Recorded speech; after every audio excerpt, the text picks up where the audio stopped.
كتاب أنزلناه إليك مبارك ليدبروا آياته وليتذكر أولو الألباب. یعنی آیت 32 سے 36 میں قوم کا حضرت نوح سے عذاب لانے کا مطالبہ. قالوا یا نوح، کہنے لگے اے نوح تو ہم سے بہت ہی جھگڑا کرتا ہے اور تو ہے ہی بڑا جھگڑالو، پس لے آ عذاب جس کا تو ہم سے وعدہ کرتا ہے اگر تو سچا ہے. کہنے لگے میں اس کو نہیں لا سکتا مگر اللہ کے حکم سے، اور اگر اللہ لے آئے تو تم اس کو عاجز نہیں کر سکتے، اور تمہیں میری خیر خواہی کوئی فائدہ نہیں دے گی اگر میں تمہارا خیر خواہ بن جاؤں. ہاں بے شک اللہ تعالیٰ یہ ارادہ کرتا ہے کہ وہ تم کو ہی بہکا دے کیونکہ وہ تمہارا رب ہے اور اسی کی طرف تم لوٹائے جاؤ گے. یہاں آپ دیکھ رہے ہیں کیا بحث مباحثہ کر رہی ہے قوم. اجڑ قومیں اپنے نبیوں کا نام لے کے روتی تو ہیں، ان کے پیدا ہونے کے دن میں جشن بھی مناتی ہیں، ان کے لیے اپنے آپ کو قربان کرنے کے دعوے بھی نعتوں میں اور بہت خوبصورت انداز سے کرتی ہیں، لیکن وہی نبی جب اپنے دور میں ان کے سامنے موجود ہوتے تھے تو کبھی کبھی اس طرح کی مماری بھی کرتی تھی. اللہ تعالیٰ کو بڑا غصہ آیا کہ یہ کیا کر رہے ہیں حضرت نوح کے ساتھ. اللہ نے عذاب بھیج دیا. آیت 37 سے 40 میں اب وہ وقت ہے جو ہم ہمیشہ پڑھتے ہیں، اور یہ سورہ ہود وہ مقام ہے جہاں قصہ قوم نوح سب سے زیادہ تفصیل سے ہے.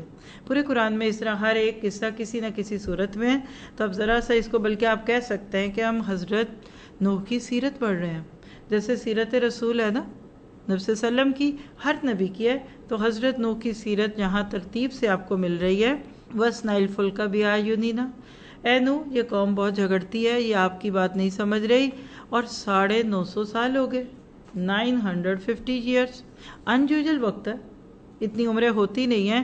اللہ نے دکھا دیا کہ دعوت کے رستے میں اللہ تعالیٰ چاہے تو عمریں بھی بڑھا دے، لیکن جب قوم پہ ساری حجتیں تمام ہو گئیں اور اللہ کا فیصلہ عذاب دینے کا آ گیا تو اللہ نے حضرت نوح سے کہا کہ آپ ایک کشتی بنائیے اور مجھ سے ان ظالموں کے بارے میں بات نہ کیجیے گا، یعنی کہ اس کو بچا لو اس کو بچا لو. میں آپ کو بھی بتا رہا ہوں انہم مغرقون، یہ سب ڈبوئے جائیں گے.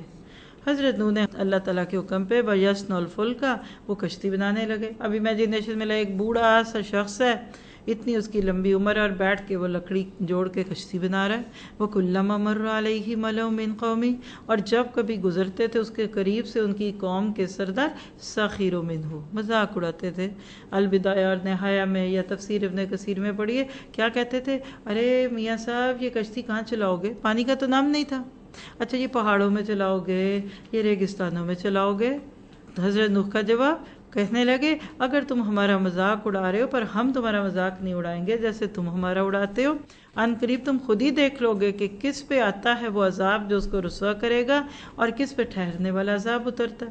یعنی بحث نہیں کی، مباحثہ نہیں کیا، کہنے لگے کہ اب دیکھ لینا آنے والے دنوں میں کیا ہوتا ہے. حتی اذا جاء امرنا، پھر جب کہ آ گیا ہمارا حکم، مراد ہے کہ عذاب کا فیصلہ. وفارت النور، حدیث میں آتا ہے کہ سب سے پہلے زمین میں سے ایک پانی کا چشمہ پھوٹا تھا جو ایک سمبل تھا کہ اب اس قوم پہ اللہ کی پکڑ آنے والی ہے. قُلْ نَحْمِلْ فِيهَا مِنْ كُلِّ زَوْجَيْنِ اثْنَيْنِ، ہم نے کہا کہ اب اس کشتی میں سوار کیجئے ہر طرح کے جوڑے، دو وَأَهْلَكَ، اور اپنے گھر والوں کو بھی سوار کر لے. ہاں مگر اس کو نہیں، إِلَّا مَنْ سَبَقَ عَلَيْهِ الْقَوْلُ، جس پہ ہماری بات ثابت ہو گئی، یعنی جو ایمان نہیں لائے ان کو اس کشتی میں جگہ نہیں ملے گی. ہاں جو ایمان لے آیا آپ کے ساتھ اس کو لے آئیے. اور ساتھ ہی بڑی ہی ایک رقیق بات ہے، وَمَا آمَنَ مَعَهُ إِلَّا قَلِيلٌ، اور نہیں ایمان لائے اس کے ساتھ مگر تھوڑے ہی لوگ. ذرا سا اس پہ بات کیجیے. آج ہم کہتے ہیں لوگ سنتے نہیں، لوگوں کو شوق نہیں، لوگ مانتے نہیں، کیا کریں. حضرت نوح علیہ السلام کو تقریباً 70+ لوگوں نے مانا، اور 950 کو اگر آپ ڈیوائڈ کر لیں نا اس فگر سے تو آلموسٹ آفٹر ہر 12-13 ایئرس ایک بندہ ایمان لایا. اچھا ہمارا ایسا حوصلہ، جو قربانیاں انہوں نے دی ان کو یقین تھا کہ میں تو بچ جاؤں گا. تو اس سے کیا پتہ چلتا ہے کہ ہمارا دین ایفرٹ اورینٹڈ ہے، ریزلٹس اورینٹڈ نہیں ہے. کوشش آپ نے پوری کی ہے کہ نہیں یہ آپ سے پوچھا جائے گا، لیکن اب نتائج کیا نکلے اس سے کوئی نہیں. اگر ریزلٹس پہ ہماری کامیابی ہوتی تو حضرت نوح تو ایک قسم کے ناکام ہے. کوئی رسپانس ہی نہیں ملا. ہم کہتے ہیں ہم نے کلاس شروع کی تھی پھر لوگ ہی نہیں آئے، پھر رسپانس ہی نہیں ملا، ہم نے یہ پروجیکٹ شروع کیا تو پھر چل نہیں سکا. دیکھیے اگر آپ کو یقین ہے کوئی ایک انسان بھی آپ کی وجہ سے ہدایت پہ آ گیا، سرخ اونٹوں سے بہتر ہے. میں اکثر سوچتی ہوں کہ امام بخاری جیسا ایک شاگرد اگر کلاس میں بیٹھا ہو تو کیا وہ اپنے استادوں کے لیے آج صدقہ جاریہ نہ بن گیا؟ تو ہیڈ کاؤنٹ نہیں کرنا اور پیشنس کے ساتھ رہنا ہے. اب ہوا کیا، جب سواری میں بٹھانے لگے تو سواری کی دعا بھی آ گئی. آیت 41 لکھ سکتے ہیں آپ. بحری سفر کی سواری ہو اگر تو اس کی دعا کیا ہے؟ وَقَالَ ارْكَبُوا فِيهَا، اور وہ کہنے لگے سوار ہو جاؤ اس میں، بسم اللہ مجریہا ومرساہا. یہ را کو رے سے پڑھتے ہیں، یہ واحد مقام ہے قرآن کا. ان ربی لغفور الرحیم، بے شک میرا رب بخشنے والا اور مہربان ہے. یہاں پہ ایک چیز نوٹ کیجئے کہ حضرت نوح کا دور ہے، بالکل انسانیت کا چائلڈہڈ، بچپن ہے. آدم علیہ السلام سے حضرت نوح کے بیچ میں 10 قرن کی بات آتی ہے. اس وقت بھی حضرت نوح کیا کہہ رہے ہیں؟ بسم اللہ. لفظ بسم اللہ پہ غور کریں تو امام قرطبی کہتے ہیں کہ اس آیت میں اس بات کی دلیل ہے کہ ہر کام شروع کرتے وقت بسم اللہ پڑھنی چاہیے. آج ہم بھی تو ہر چیز سے پہلے بسم اللہ پڑھتے ہیں، اور اس میں صحیح مسلم کی ایک روایت بھی ہے 5250 میں. آپ نے فرمایا کہ جب رات کی تاریکی پھیل جائے، یا آپ نے فرمایا کہ تم شام کرو تو اپنے بچوں کو اپنے ساتھ رکھو، کیونکہ اس وقت شیاطین ادھر ادھر پھیل جاتے ہیں. پھر جب رات کی گھڑی گزر جائے تو پھر چاہو تو چھوڑ دو اور دروازے بند کر دو اور اللہ کا نام لو، کیونکہ شیطان بند دروازے نہیں کھولتا. اور اپنی مشکوں کے منہ بند کرو اور اللہ کا نام لو، اور اپنے برتنوں کو ڈھک دو اور اللہ کا نام لو، اور نہیں تو برتنوں پر چوڑائی کے رخ پر کوئی چیز رکھ دو اور اپنے چراغ بجھا دو. ایک حدیث میں کتنے ایٹیکیٹس ہیں رات کو سونے کے، اور سونے کے وقت چیزوں کو کھلا نہیں چھوڑنا چاہیے. اس میں عمل کی باتیں نوٹ کریں. مغرب کے فوری بعد کھلی جگہوں پہ باہر نہیں جانا چاہیے. بچوں کو اور پھر بنی سوری عورتوں کو اور بال کھولی ہوئی لڑکیوں کو اور لمبے ناخنوں پہ نیل پالش لگا کر گھومتے پھرتے لوگوں کو شیاطین پسند کرتے ہیں. عموماً آپ دیکھیے کہ یہ وہ وقت ہوتا ہے موسٹلی جس وقت ہم دعوتوں میں جانے کی تیاری کر رہے ہیں، سمندر پہ جا رہے ہیں، بچوں کو کھلانے لے کے جا رہے ہیں. اپنے بچوں کو اس طرح ان اٹینڈڈ نہیں چھوڑنا چاہیے. دوسری بات ہے کہ کھانے پینے کی کوئی چیز رات کو کھلی باہر نہ چھوڑیں. بے شک ہمارے گھر آج کتنی ہائیجینک کیوں نہیں ہے، ہمارے گھروں میں آج کتنی صفائی کا اہتمام کیوں نہیں، لیکن آپ کو اندازہ نہیں کہ رات کو کئی مخلوقات باہر آ جاتی ہیں. تو ہمیشہ سے یہ نیت رکھیے کہ برتن کو چھپا کر اس کے اوپر ڈھکن رکھیے اور چراغ بھی بجھا دیں، کیونکہ شیطان آگ لگوانے کا ذریعہ بھی بنتے ہیں. اب حضرت نوح کی ہی کہانی چل رہی تھی. اللہ نے کہا کہ ان کو کشتی میں سوار کر لو، لیکن اب آگے دیکھیے کتنا بڑا صدمہ. اولاد کا غم دیکھنے لگے ہیں حضرت نوح علیہ السلام. ٹاپک کیا ہے؟ 42 سے 43 کا. بری صحبت کفر پر مائل کر دیتی ہے، یعنی بیڈ کمپنی آپ کے بچوں کو بگاڑ سکتی ہے. وَهِيَ تَجْرِي بِهِمْ فِي مَوْجٍ، اور وہ کشتی چل رہی تھی موجوں میں، اور موجیں کتنی بڑی تھی جیسے پہاڑ ہوتے ہیں. وَنَادَى نُوحُ ابْنَهُ، اور نوح علیہ السلام نے اپنے بیٹے کو پکارا. ذرا سا درد کے ساتھ محسوس کیجئے گا. اللہ نہ کرے کسی کو اولاد کی بگاڑ کا کوئی غم ملے، لیکن حضرت نوح جیسا غم تو شاید ہی کسی کو ملا ہو. وَكَانَ فِي مَعْسِلٍ، وہ تو کنارے پہ کھڑا تھا. کہنے لگے یا بنی ارکب معنا، او بیٹے کم ہیئر، ہمارے ساتھ سوار ہو جو اس کشتی میں. وَلَا تَكُن مَعَ الْكَافِرِينَ، کافروں کے ساتھ نہ ہو.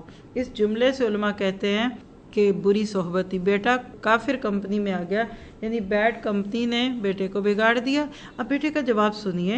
آیت 43، قَالَ سَآوِي إِلَىٰ جَبَلٍ، کہنے لگا ان قریب میں تو پہاڑ پہ چڑھ جاؤں گا. يَعْصِمُنِي مِنَ الْمَاءِ، وہ تو مجھے بچا لے گا پانی سے. میٹیریلسٹک اپروچ، مادہ پرستی کی سوچ اللہ کے نام پہ بنی اس ٹوٹی پھوٹی کشتی میں سوار ہونے سے روک رہی ہے کہ لو ابا یہ کشتی تو ٹوٹ جائے گی، یہ تو کمزور ہے، یہ تو پتہ نہیں پرانے ماڈل کی ہے، میں تو وہ اونچے پہاڑ پہ چڑھ جاؤں گا. نبی کا عقیدہ دیکھیے. قال لا عاصم اليوم من امر اللہ، کہنے لگے آج اللہ کے حکم سے کوئی بچانے والا نہیں. ہاں مگر اللہ مر رحم، مگر جس پہ وہ رحم کرے. اور ابھی باپ بیٹے کے اندر یہ مکالمہ چل رہا تھا. وحال بینہم الموج، پھر حائل ہو گئی دونوں کے بیچ میں ایک موج. فَكَانَ مِنَ الْمُغْرَقِينَ، اور وہ ڈوب جانے والوں میں ہو گیا۔ ذرا سا سوچئے، کون کہہ سکتا ہے کہ ہماری اولاد محفوظ ہے؟ کیا حضرت نوح نے اپنے بیٹے کے لیے دعائیں نہیں کی ہوں گی، کوششیں نہیں کی ہوں گی؟ لیکن بری دوستی ماں باپ کی تربیت کو بھی بے اثر کر دیتی ہے، اور اس سے یہ بھی پتہ چلتا ہے کہ 950 سال کی تبلیغ کے بعد بھی کوئی اللہ کے سر پہ احسان نہیں کرا کہ اللہ تعالیٰ اب اس کی ہر دعا قبول کرے۔ ہم تھوڑا سا دین کا کام کر کے پھر ہم کہتے ہیں اب ہماری بھی تو بات پوری ہو، اب تو میں نے جی قرآن پڑھنا بھی شروع کر دیا، پھر میرے سے ایسا کیوں ہوا؟ اب تو میں نے جی پڑھانا بھی شروع کر دیا، میرے ساتھ اب کیوں ہوا؟ تو اس سے پتہ چلتا ہے کہ زمین و آسمان اللہ کے حکم کے پابند ہے۔ جب اللہ نے چاہا کہ یہ سارا کچھ ختم ہو، یہاں آیت 44 میں اب ڈراپ سین ہے، وقیل یا اردو، اور کہا گیا کہ زمین نگل لے اپنے پانی کو، اور اے آسمان تھم جا، پانی خشک ہو گیا، معاملہ ختم ہو گیا، اور وَاسْتَوَتْ عَلَى الْجُودِشِ، اور وہ کشتی جودی پہاڑ پہ جا کر ٹک گئی، وَقِيلَ بُعْدًا لِلْقَوْمِ الظَّالِمِينَ، اور کہا گیا کہ دوری ہوئی اس قوم کے لیے جو ظالم قوم تھی۔ اب دیکھیے کہ فرعون کے پانی میں ڈوبنے کی بات پیچھے ہم پڑھے، بدر کے کنویں میں بڑے بڑے کفار کی لاشیں چلی گئیں، یہاں اس قوم کا بھی حال یہی ہے۔ حالانکہ پانی کے بغیر زندگی کا وجود نہیں ہے، وہی پانی جو خیر اور زندگی کا ذریعہ بنا، اگر اس پانی کو اللہ موت کا ذریعہ بنا دے تو موت ہے۔ آج بھی دیکھیں کئی بچے پانی میں ڈوب جاتے ہیں، تو اس سے پتہ چلا کہ زمین و آسمان اللہ کے حکم کے پابند ہے۔ اب جب بیٹے کو ڈوبتا دیکھا تو کیا ہوا؟ اگلا سین ہے اصل میں وہ کہ جو دل پہ تکلیف اور چوٹ ڈالتا ہے، اور اگر واقعی خدا نخواستہ کوئی ایسے صدمے سے گزر رہا ہے تو وہ ان آیتوں پہ غور کرے۔ آیت 45 سے 49 میں ٹاپک ہے بیٹے کے حق میں حضرت نوح کی سفارش قبول نہیں کی گئی۔ وہاں کسی کا زور نہیں ہے، اللہ جس کی سن لے جس کی نہ سنے۔ یہاں عقیدہ بنا لیجئے کہ ضروری نہیں کہ نیک بندے کی دعائیں قبول ہوں اور بد کی نہ ہو۔ اللہ نے ابلیس کی دعا سن لی جو اس نے کہا تھا مجھے لمبی زندگی دے، لیکن یہاں بیٹے کے حق میں سفارش قبول نہیں ہو رہی، اور وہ کیوں نہیں ہو رہی؟ اب یہاں آپ کے ذہن میں اگر سوال آ گیا تو اس کا جواب بھی لکھ لیجئے، بیٹے نے کوشش نہیں کی۔ دیکھیے ہدایت ایک ایسی چیز ہے، آپ مانگیں گے تو آپ کو ملے گی۔ یہاں پتہ چل گیا کہ اللہ اپنے نبی کی سفارش پہ بھی ہدایت کسی کو نہیں دیتا جب تک کہ جس کے لیے دعا مانگی جا رہی ہے اس کے اپنے اندر طلب نہ ہو۔ آپ کسی کے لیے کھانا بنا سکتے ہیں، آپ اس کے سامنے لا کر ٹرے میں سجا کے دے سکتے ہیں، آپ ایک چمچ اس کی طرف بڑھا بھی سکتے ہیں، لیکن منہ اس کو کھولنا پڑے گا، چبانا اس کو پڑے گا۔ جب بچے نہیں کھانا چاہ رہے ہوتے تو آپ دیکھیے کہ مائیں ان کے منہ میں کھانا ڈالتی ہیں، وہ پھینک دیتے ہیں۔ دودھ نہیں پینا تو بوٹل اٹھا اٹھا کے پھینک رہے ہیں۔ تو ہدایت کی طلب کے بغیر ہدایت نہیں ملتی۔ بڑا ہی منظر ہے جس کے اوپر واقعی اولادوں والوں کو تو خاص طور پہ بہت ہی رقت محسوس ہوتی ہے۔ وَنَادَى نُوحُ رَبَّهُ، اور پکارا نوح علیہ السلام نے اپنے رب کو، کہا ہے میرے رب میرا بیٹا میرے گھر والوں میں سے تھا، اور آپ کا وعدہ سچا ہے، اور آپ تو سب سے اچھے ہیں فیصلہ کرنے والوں میں سے فیصلہ کرنے والے۔ پیچھے بات آئی تھی نا کہ اپنے گھر والوں کو بھی ڈال دے کشتی میں، اس کی طرف اشارہ ہے کہ اللہ میرا تو بیٹا تھا تو وہ کیوں نہیں بچا؟ قال یا نوح، اللہ نے فرمایا نوح انہ لیس من اہلک۔ ذرا سے اس پہ غور کیجئے، یہ نہیں کہا وہ نافرمان بیٹا ہے یا وہ غلط کمپنی میں آ گیا، کیا کہا؟ وہ ہے ہی نہیں تیرا۔ انہ لیس من اہلک، یہاں پتہ چلتا ہے کہ کفر اور اسلام کے بیچ میں حد فاصل ہے، اور یہاں پتہ چلتا ہے کہ جہاں عمل پیچھے چھوڑ دے وہاں نسب بھی کام نہیں آتا۔ انہ عمل غیر صالح۔ اب اگر گرامر کو دیکھیں نا تو یہاں یہ نہیں کہا جا رہا کہ وہ غلط کام کرتا تھا، غیر صالح عمل تھے اس کے، بلکہ کہ وہ خود ہی غیر صالح عمل تھا، یعنی ایکسٹریم ہے بات کرنے میں۔ بس اب مجھ سے نہ سوال کرنا اس بات کا جس کا آپ کو علم نہیں، ورنہ میں آپ کو نصیحت کرتا ہوں کہ ان تکون من الجاہلین، کہیں آپ بھی جاہلوں میں نہ ہو جائیں۔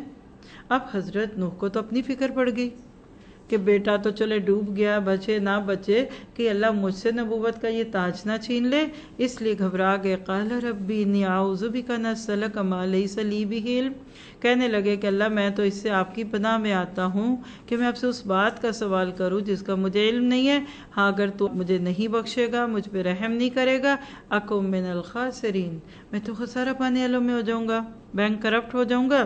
یہاں سے آپ دیکھیں حضرت آدم نے بھی یہی کہا نا، ربنا ظلمنا انفسنا وَإِن لَّمْ تَغْفِرْ لَنَا۔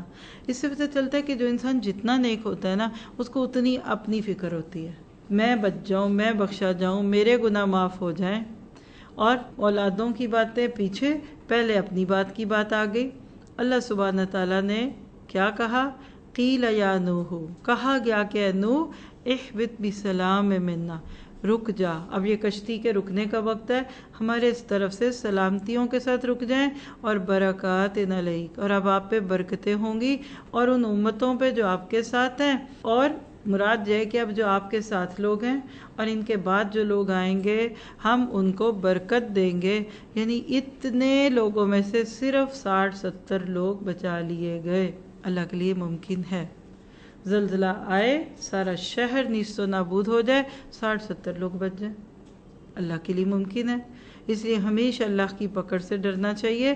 تو فرمایا تلک من انباء الغیب، یہ غیب کی خبریں ہیں نبی جو ہم آپ کی طرف وحی کر رہے ہیں، اور آپ تو ان کو نہیں جانتے تھے، نہ آپ کی قوم، بس صبر کیجئے، ان العاقبۃ للمتقین۔ آپ کو بتایا جا رہا ہے کہ انجام تو اچھا ہوگا متقین کا۔ یہ آخری آیت جو ہے نا 49، اس میں نبی صلی اللہ علیہ وسلم کو کہا گیا، اور یہ ساری کہانی اللہ کے نبی کو کیوں سنائی جا رہی تھی؟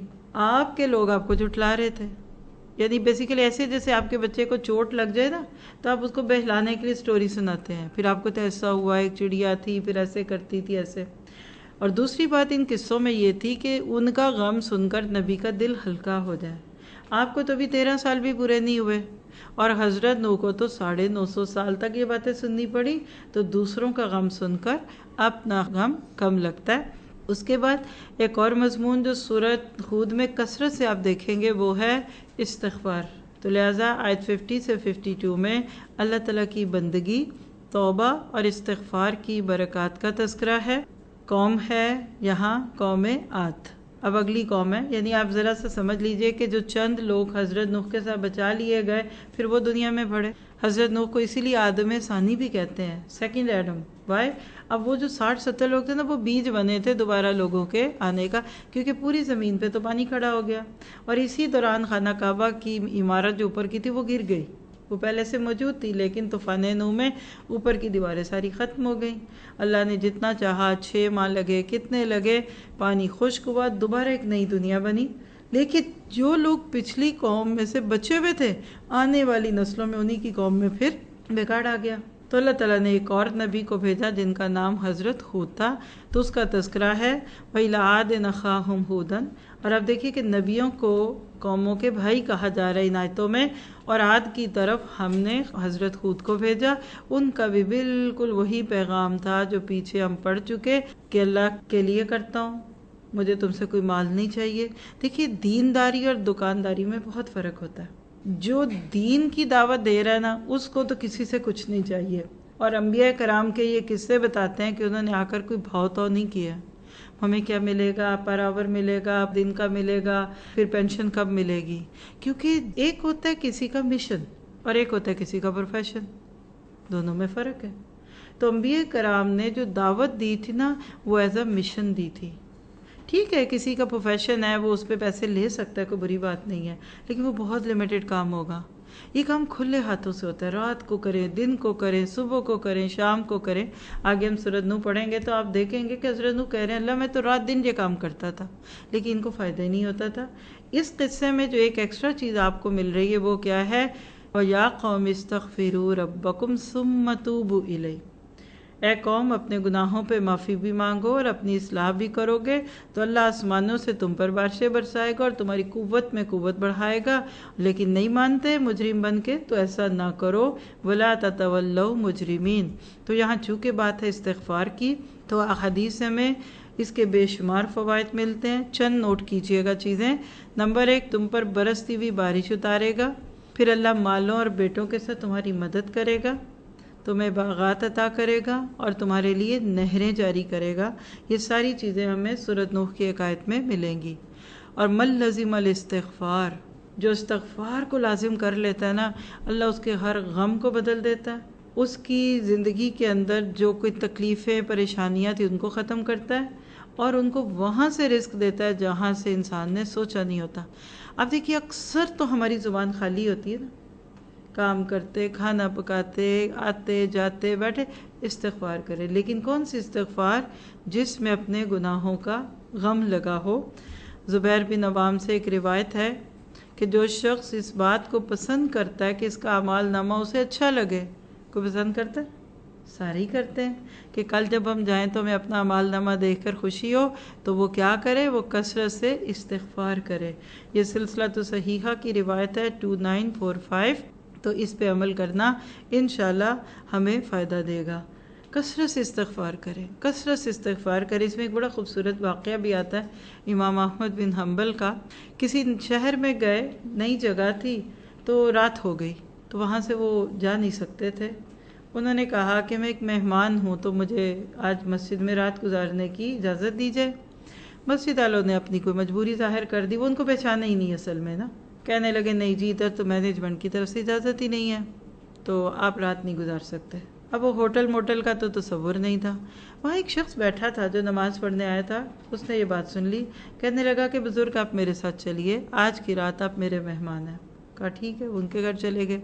پہلے دور میں یہ کوئی اتنی مشکل چیزیں نہیں ہوتی تھی جتنی آج کے دور میں بن گئی۔ خیر جب وہ کہتے ہیں کہ ان کے گھر گئے نا، تو پتہ کہ چلو وہ نان بھائی ہے۔ اس نے کہا کہ بس آپ کو میرے گھر میں ایک تکلیف ہوگی کہ میں رات بھر کام کرتا ہوں، اور وہی روٹی اور وہ جو بھی چیزیں بنتی ہے وہ اگلے صبح بیچنا ہوتا ہے، تو آپ میرے ساتھ صبر کیجیے، آپ یہاں آرام کریں۔ گھر بھی چھوٹا سا تھا۔ امام دیکھ رہے ہیں کہ وہ شخص آٹا نکال رہا ہے، بات کر رہا ہے، بسم اللہ کے بعد کہہ رہا ہے استغفر اللہ استغفر اللہ استغفر اللہ، یعنی پوری رات اس کی زبان پہ استغفار سنی۔ جب صبح ہوئی تو کہنے لگے یہ بتا کہ تو اتنی استغفار پڑھتا ہے، کبھی تجھے اس سے فائدہ بھی ہوا؟ اس نے کہا مجھے تو اتنا فائدہ ہوا، میں تو اتنا غریب تھا، فاقے تھے، اور جب سے میں نے یہ سنا کہ استغفار سے رزق بڑھتا ہے، اب دیکھیں رزق کا ٹاپک ہے نا، تو استغفار آ گئی، تو میں نے استغفار کیا، اب دیکھیے اللہ نے مجھے اتنا اچھا کام دے دیا۔ کہا اچھا تیری ساری دعائیں قبول ہوئی؟ کہنے کہ ساری ہو گئی ہیں، بس ایک کا انتظار کر رہا ہوں۔ کہا وہ کیا؟ کہنے لگے کہ میں نے سنا ہے کہ ایک فلاں جگہ، یعنی اس علاقے سے تھوڑا سا دور تھے امام احمد، کہتے ہیں میں نے ایک امام کی شہرت بہت سنی ہے جن کا نام احمد ہے، میری بڑی خواہش ہے کہ کسی دن وہ میرے مہمان بنے، میرے گھر میں آ جائیں۔ کہنے لگے اچھا، تو آج تیری وہ خواہش بھی پوری ہو گئی، میں ہی ہوں امام احمد بن حنبل جس کا یہ نام ہے، یا لوگ یہ کہتے ہیں۔ تو اب دیکھیے کہ اللہ تعالیٰ کو بندے کے دل کا پتہ ہوتا ہے۔ دوسری ایک اور بھی بات سمجھ لیجئے، ہمارے اوپر جو بھی تکلیفیں آتی ہیں نا، وہ ہمارے گناہوں کی وجہ سے آتی ہیں عموماً۔ وما اصابکم من مصیبت الا بما کسبت ایدیکم، آگے جہاں آیت آئے گی میں آپ کو دوبارہ بھی بتا دوں گی۔ اب جب تکلیف آئی گناہ کی وجہ سے، اور آپ نے اس پہ کر لیا استغفار، جب استغفار کیا تو گناہ معاف ہو گیا، جب وہ عذر ختم ہو گیا تو تکلیف چلی گئی۔ تو اللہ کرے کہ ہم اپنے گناہوں کو سامنے رکھتے ہوئے استغفار کریں۔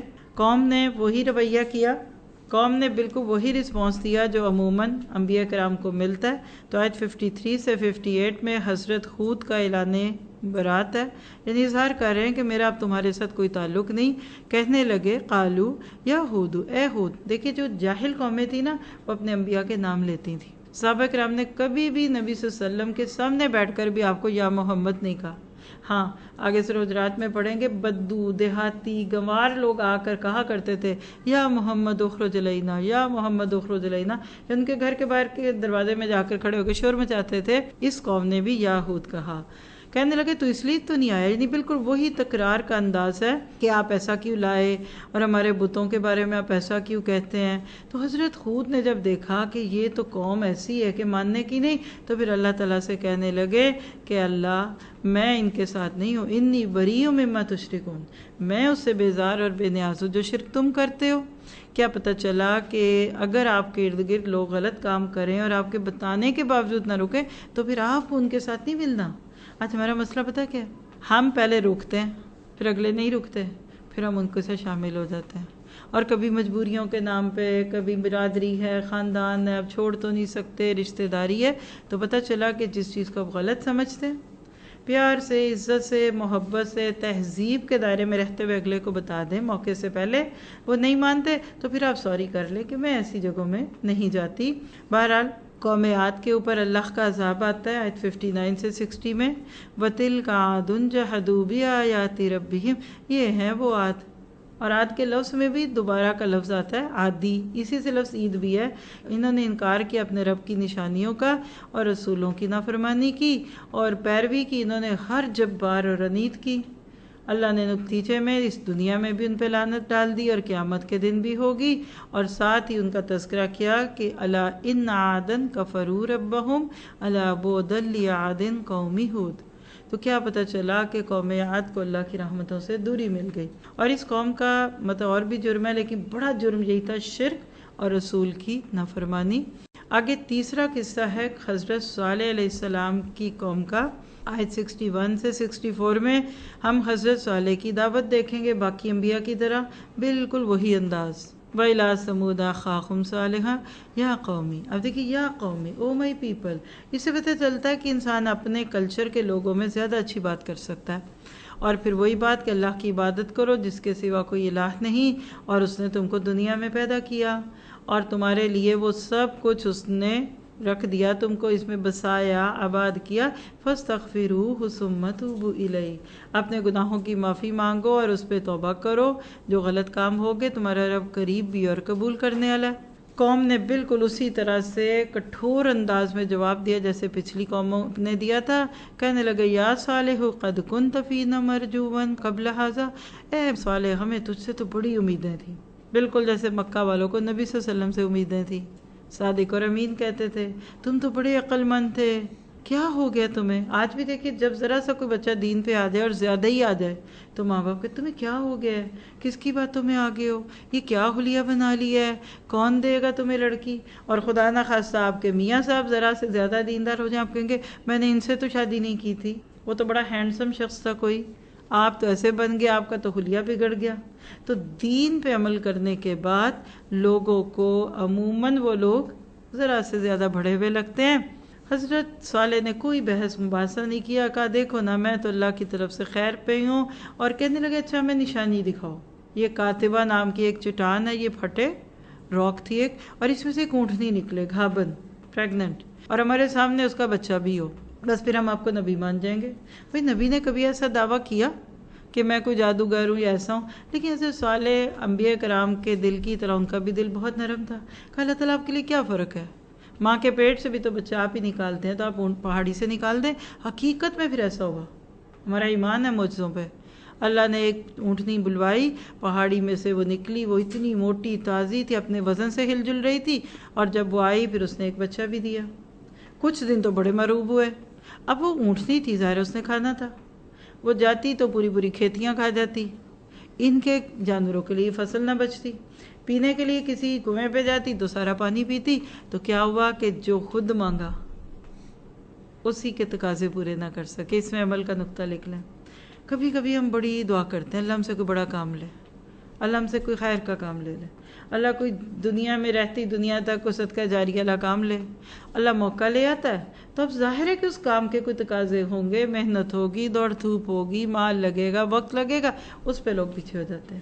تو دعا کیجئے اس میں اپنے لیے کہ اللہ ہمیں ایسا کبھی نہ کرے. پھر قوم سمود پہ عذاب آتا ہے 65 سے 68 میں.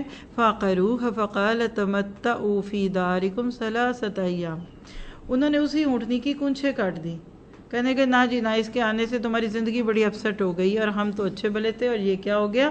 3 دن تک اللہ نے ان کو پکڑے رکھا، اور پھر ایک ایسا سخت عذاب آئے اس قوم پہ. 3 مختلف عذاب آئے تھے، زلزلہ بھی آیا، صیقہ کا بھی تھا، اور اسی طرح سے اللہ تعالیٰ نے ان کو خوب جھنجھوڑا. اور اس قوم کو بھی دنیا میں کیسے ختم کیا؟ کَأَلَّمْ يَغْنَوْا فِيهَا، گویا کہ وہ بستے بھی نہ تھے اس میں. لہٰذا ایک اور قوم صفحہ ہستی سے پاک ہوئی.